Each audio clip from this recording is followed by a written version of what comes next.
Vinde, Senhor, que estás acima dos querubins, mostrai-nos a vossa face e seremos salvos. Em nome do Pai, do Filho e do Espírito Santo. Amém. Queridos irmãos e irmãs, sejam bem-vindos a mais um dia. O Senhor fez para nós.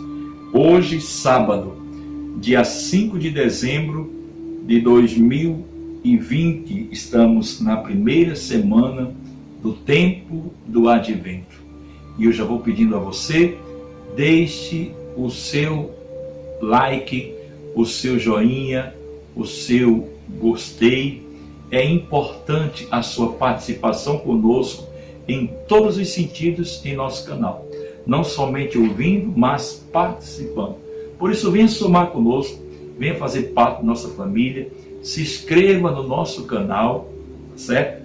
Deixe o seu joinha, o seu gostei, porque através do seu like, o YouTube vai sugerindo esse vídeo para outras pessoas. Comente bastante, comente quantas vezes você quiser. Deixe, os seus comentários de acordo com o Evangelho ou não. Pode ser uma sugestão também para melhorar o nosso programa. E mais do que tudo, responda às nossas enquetes. Se você não quiser responder no texto, responda no seu coração. O objetivo é fazer com que você possa se perguntar a si mesmo e crescer espiritualmente através das enquetes. Por último, eu peço a você, compartilha bastante desse vídeo para que ele possa chegar em tantos lares, em tantos lugares, e a palavra de Deus possa ecoar e fazer vida nos corações de todos os seus filhos. Eu vou tomar aqui o nosso recipiente para que a gente possa sortear o nosso irmão ou a nossa irmã, que vamos rezar por ele ou por ela hoje. Vamos ver quem é, já está aqui na minha mão. Vamos ver quem será. O irmão de hoje é um irmão, José Henrique. Quero rezar por você, José Henrique. Quero rezar pelos seus negócios, pelos problemas que você tem enfrentado. Quero rezar também, não pelos problemas, mas pelas soluções, porque já estão aí à tua porta, já estão a caminho. O Senhor já começa a mostrar para nós um tempo novo, e que assim seja. Vai tomando posse da graça de Deus nesse dia de hoje. Quero dizer a você que eu estarei intensificando as minhas orações por você e pedindo a todos os irmãos que estão aqui nos acompanhando que rezem por você nesse dia de hoje, José Henrique. Olha, vai tomando a sua Bíblia ou a liturgia diária para que nós possamos partilhar mais uma vez o Evangelho de hoje, que não é tão fácil de a gente dizer a citação. Por isso que é bom a gente ter a liturgia, diária. Mais uma vez eu vou mostrar aqui a liturgia diária aqui da Paulus, aqui, olha só, a liturgia diária da Paulus, mais uma vez mostrando a vocês, porque a liturgia, ela vem assim, já de uma maneira bem especificada, Ela é tirada do lecionário. O lecionário é tirado da palavra de Deus. O lecionário, que é aquele livro vermelho que nós temos na igreja. E ela é tirada das Sagradas Escrituras, mas a palavra já diz lecionário, vem de lecio, de ensino. Então, lecionar é de ensinar. Então, ali já estão os ensinamentos da igreja. E a leitura aqui da liturgia é tirada desses ensinamentos, não direto da fonte bíblica, mas do lecionário. E aí é importante, porque com a liturgia na mão, a gente pode acompanhar de uma maneira mais clara. Porque veja, o texto de hoje, como é difícil de você pegar aí na sua Bíblia. É difícil. Porque, aí na Sagrada Escritura, porque o Evangelho de hoje está em Mateus, capítulo 9, versículo 35, até o capítulo 10, versículo 1, do 6 ao 8. Está aqui a citação, aqui embaixo. Tá vendo? Mas para você entender melhor, eu vou especificar. Vamos lá. Você vai pegar Mateus capítulo 9, versículo 35, você desce direto, do 35 até chegar no capítulo 10. Chegando no capítulo 10, que é aquele número grande, o capítulo é o grande, o versículo é o pequeno. Chegando no capítulo 10, você vai ler somente o versículo 1. Aí vai pular o 2, o 3, o 4 e o 5. Aí vai ler o versículo 1 e depois vai ler lá do 6 até o 8. Está vendo como é complicado para ler na Sagrada Escritura? Por isso que é bom na liturgia. Mas vamos lá. Se você não conseguir, apenas assiste o vídeo e vai com os olhos fechados, ouvindo e meditando esse evangelho. O Senhor com certeza já vai falando com você na medida que você vai ouvir. O Senhor esteja convosco, Ele está no meio de nós. Proclamação do Evangelho de Jesus Cristo, segundo Mateus. Glória a vós, Senhor. Naquele tempo, Jesus percorria todas as cidades e povoados, ensinando em suas sinagogas, pregando o Evangelho do Reino e curando todo tipo de doenças e enfermidades.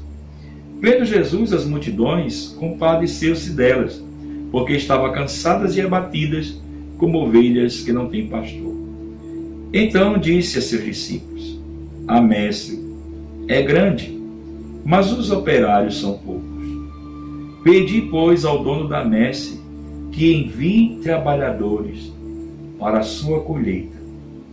E chamando seus 12 discípulos, deu-lhes poder para expulsarem os espíritos maus e para curarem todo tipo de doença e enfermidade. Enviou-os com as seguintes recomendações: ide antes as ovelhas perdidas da casa de Israel. Em vosso caminho anunciai, o reino dos céus está próximo. Curai os doentes, ressuscitai os mortos, purificai os leprosos, expulsai os demônios. De graça recebestes, de graça deveis dar. Palavra da salvação. Glória a vós, Senhor. Meus irmãos amados, quantas recomendações o Senhor hoje profere para nós, os seus discípulos, para aqueles que querem realmente seguir. O Senhor, Ele vê uma multidão abatida, cansada, como ovelhas sem pastor. E Jesus, Ele vai se compadecer daquela multidão.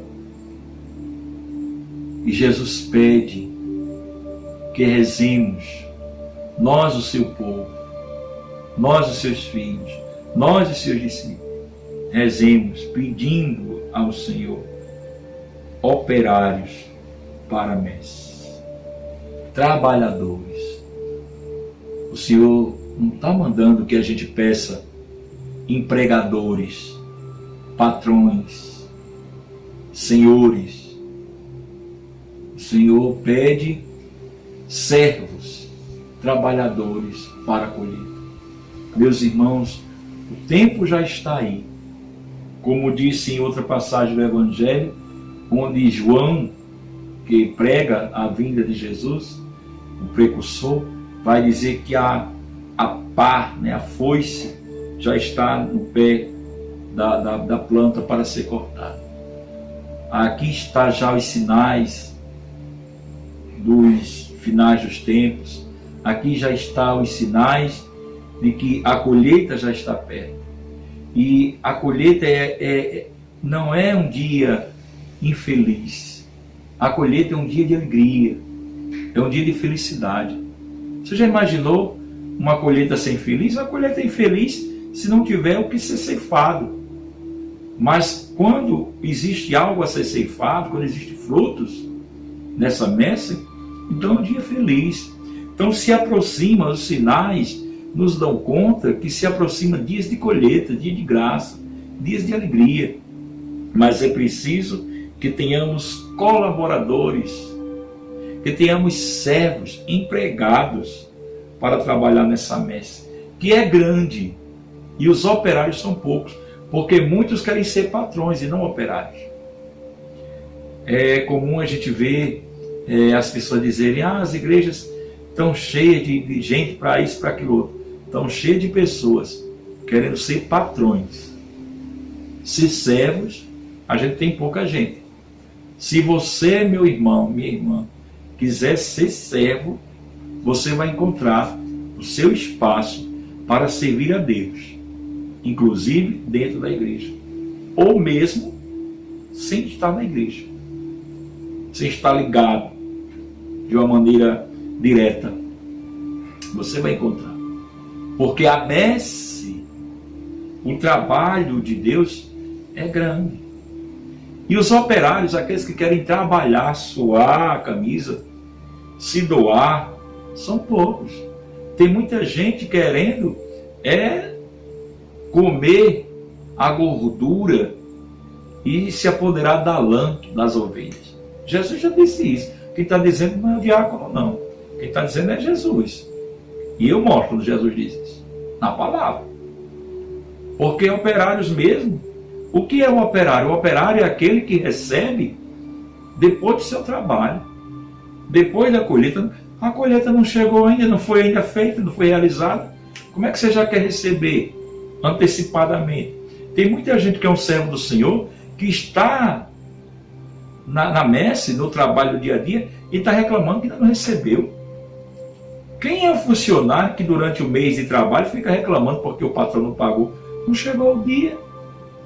Você só tem direito de reclamar do patrão se chegar o dia do pagamento e o patrão não te pagar. Agora, se não chegou aí no dia, você não pode reclamar. O acertado não foi ele te pagar uma diária, foi ele te pagar mensal, né? É depois que terminar o trabalho. Então, primeiro, queira ser o trabalhador da messe. Depois, espere o ganho dos méritos, do trabalho prestado que o Senhor é um justo juiz. O Senhor vai te dar de acordo com o que você merece. Nem tenha dúvida disso. O Senhor não vai te dar 1 milímetro a menos do que aquilo que você merece. Mas para que você seja um trabalhador de verdade, aí Jesus vai dizer aqui como ser um trabalhador dessa messe. E aí Jesus diz o quê? Jesus chama os discípulos e deu-lhes poder. A palavra é tão interessante aqui. Poder. É um poder.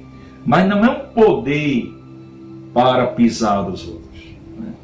Jesus dá um poder para expulsar os espíritos maus. Jesus especifica aqui qual é o poder que está dando aos discípulos. Não o poder de dizer quem tem que entrar no céu e quem que tem que sair, não. Não o poder de dizer quem entra na igreja e quem não entra, não. Não o poder para dizer que você manda e que o outro não manda. Não, não é isso. O poder é sobre os espíritos. Não é um poder sobre seus irmãos. É um poder sobre os espíritos maus. Para expulsar o espírito mau. Para curar todo tipo de doença e enfermidade. Veja, não é algumas. É todo tipo de doença e enfermidade. Não se sinta impossibilitada de chegar até um irmão necessitado, por qualquer que seja enfermidade, meu irmão. Vai lá e reza por ele. Confia em Deus. Confia nas tuas orações. Você tem esse poder de expulsar todos os espíritos maus e de curar as enfermidades, as doenças. E aí Jesus dá as recomendações. Ide às ovelhas perdidas, ide diante as ovelhas perdidas da casa de Israel. Quem são as ovelhas perdidas da casa de Israel? São aquelas pessoas que já ouviram a palavra de Deus. São aquelas pessoas que já se batizaram. São aquelas pessoas que já têm vivência de fé, mas que por algum motivo estão desgarradas. Saíram do redil, saíram do trabalho, saíram do rebanho. Aí muitas vezes nós ficamos querendo conquistar pessoas. E quando nós acumulamos aquele montante, nós começamos a desprezar. Já prestou atenção a isso? Muitos líderes religiosos acumulam diante de si uma certa quantidade de pessoas, para depois discriminar aqueles que podem lhe dar mais e aqueles que não podem lhe dar mais, eles deixam de fora. Então eles lançam a rede e escolhem os peixes grandes e os pequenos jogam fora. Não é disso que o Senhor está falando.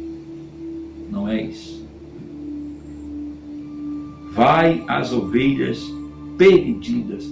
Veja, não é nem as ovelhas supostamente perdidas, é as perdidas mesmo. É aquelas que você nem dá mais nada por ela. É aquela que você já acha que não tem mais jeito. É nessa ovelha que Jesus quer que você vá, que eu vá, que nós possamos ir. É indo a cada uma dessas pessoas que nós completamos a graça de Deus em nós e nelas. É fazendo essa vontade de Deus. Anunciai, o reino dos céus está próximo. Não é que está chegando, é que já chegou. Crê, meu irmão. O reino dos céus está próximo de você. Jesus está aqui, próximo, perto. Jesus quer te curar. E aí, mais uma vez, Jesus diz: curar os doentes, ressuscitai os mortos, aqueles que perderam a sua alma. Ressuscitai os mortos. Purificar os leprosos de suas lepras. Expulsai os demônios. E por último, de graça recebeste, de graça deveis dar. Aí alguém diz: não, mas eu não recebi nada de graça. Tudo eu paguei. Paguei curso, eu paguei túnica, eu paguei roupa, eu paguei passagem, eu paguei combustível. Então eu não posso fazer de graça. O que é de graça? De graça quer dizer porque tudo é uma graça. A vida é uma graça de Deus. Nós precisamos entender que tudo é graça de Deus. Se a gente não entender que tudo é graça de Deus, então a gente está ferrado, porque se não é de Deus, é de quem, meu irmão? Minha irmã? É do demônio? O demônio só torna desgraça aquilo que Deus nos dá como graça, porque nós deixamos. Mas tudo é graça de Deus, tudo. Então, se tudo vem de Deus, vem pela sua graça e chegou até mim, eu preciso partilhar dessa graça com meu irmão. E aí essa graça é inúmeras coisas. Não é só dinheiro. Também, porque uma coisa difícil de a gente partilhar é o material que a gente tem na mão. Né? É o dinheiro. Pensa no negócio difícil. A gente gasta com qualquer coisa e gasta de uma maneira bem grande. Mas quando é para ajudar o irmão, a gente não pode. Então, também isso, partilhemos. Mas muitas vezes, um afago, um abraço. Alguém que precisa de você somente de um abraço, de uma palavra, de um carinho, de um afeto. Que nós possamos ser hoje verdadeiros funcionários, servos, operários da messe do Senhor. E que, sendo assim também, peçamos a Ele, envia, Senhor, cada vez mais operários e faze um eu da vida, um operário perfeito, um operário autêntico dessa tua messe. Que assim seja. Sim, Senhor, nosso Deus, nosso Pai, muito obrigado por mais um dia, por esse sábado, esse final de semana. Muito obrigado por esse irmão, José Henrique, que hoje tu me destes para rezar por ele, por sua família. Muito obrigado pelas graças que nos derramaste durante toda essa semana. Muito obrigado porque agora visitas ao lado desse meu irmão, porque agora, Senhor, tu vai adentrando nas minúcias do seu coração e vai transformando, Senhor, o seu coração que está chagado, ferido, pedregoso. Tu vais quebrando, Senhor. Tu vais aplanando essa estrada difícil e mostrando a Ele um tempo novo. Muito obrigado, Senhor, porque nesse período de espera, nesse período de advento, você realmente traz para nós a esperança real, que é a presença real do Teu Filho no meio de nós. Muito obrigado, Senhor. E que venha sobre você, meu irmão, minha irmã, todos vocês que nos assistem, a bênção do Deus, do infinito amor, o Pai e o Filho e o Espírito Santo. Amém.